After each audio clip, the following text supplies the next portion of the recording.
তাকে প্রতিরোধ করুন এবং সেক্ষেত্রে বাঁধ ভেঙে দিতে হবে।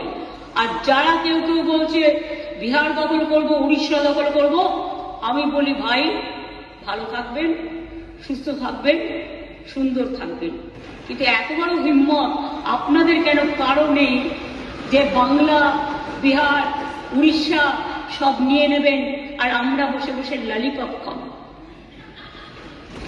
এটা ভাববার কোনো কারণ নেই। আমরা যথেষ্ট সচেতন নাগরিক এবং আমরা যথেষ্ট সক্রিয়, কিন্তু আমরা ধৈর্যের পরীক্ষা দিই। তার কারণ এটা আমরা রবীন্দ্রনাথ ঠাকুরের কাছে শিখেছি যে আগুনের পরশমণি ছোঁয়াও প্রাণী, এই জীবন পূর্ণ করো, এই জীবন পূর্ণ করো, এই জীবন পূর্ণ করো।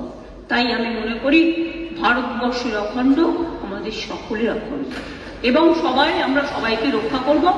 এটাই আপনাদের সকলকে আমি আবেদন জানিয়ে গেলাম। যেহেতু হাউস চলছে